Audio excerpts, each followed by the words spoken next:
हम मीनू झा प्रणाम करै छी समस्त मिथिलावासी के। अपन माताजी के संग एकटा सोहर लऽ कऽ उपस्थित छी। धन्यवाद। जय मिथिला, जय मैथिली। काचहि बाँस केरा डोले आके हिंगोरे ढौरा गेला रे। काचहि बाँस केरा डोले आके हिंगोरा ढौरा गेला रे। ललना रे ताहि चढ़ी सीता दाई बन गेली संग देवर लक्ष्मण रे। ललना रे ताहि चढ़ी सीता दाई बन गेली संग देवर लक्ष्मण रे। एक कोस गेली सीता दाई गे आओरा दोसर कोस रे। ललना रे तेसरे में उठल जोरे बेदाना लक्ष्मण पाराए गेला रे। ललना रे तेसरे में उठल जोरे बेदाना के लक्ष्मण पाराए गेला रे। के आगो पाछो करता के नारे छेलाता रे।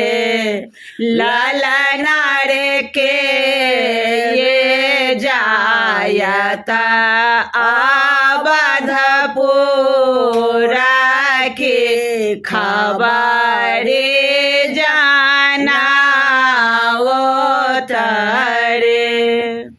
बन सो बाहर भेले बन सो पतो के तोहे मोरा हेता बांधो रे।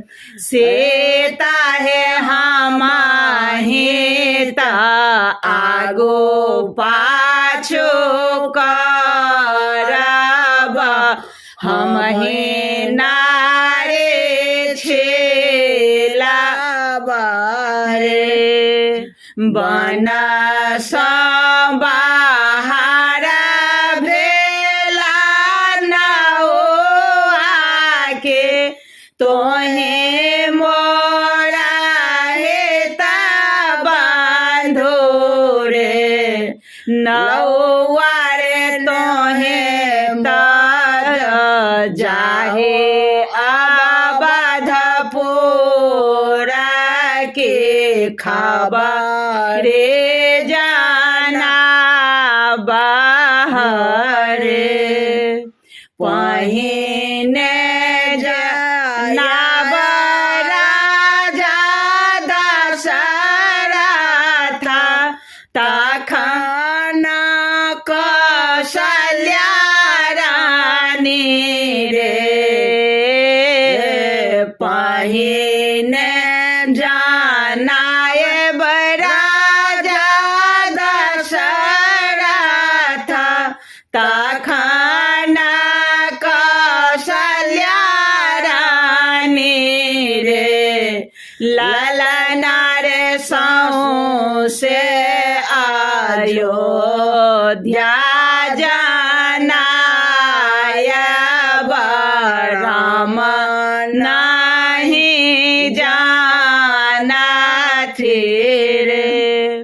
गाम के पश्चिम एक पोखरे के चूना सौ चूने ठाला रे ललना रे ताहे तारा रामचंद्र ठारा के नौवाने रे खाला रे ललना रे ताहे तारा रामचंद्र ठारा के नौवाने रे खातिर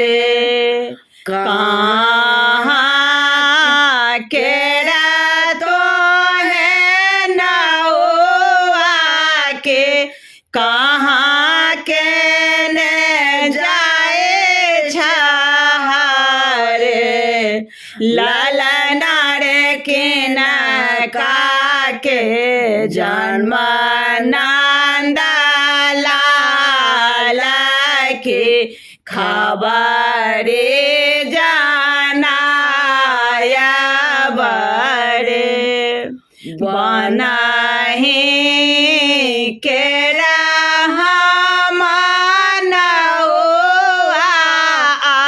बाधा पूरा जाया बड़े ललना रे रामचंद्र के जन्मल नंदा लाला के खबरे जानाया बड़े बम हाथ लेलने राम कागत के दाहिने हाथ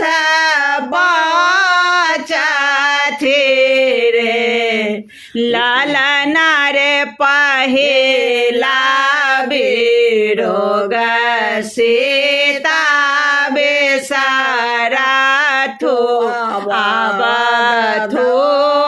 आबाधा पूरा रे बामे हाथ लेला सीता कागत के दाहिने हाथ बचाथे रे ललना रे पहिला बिरोगा कोना बेसारा बाधा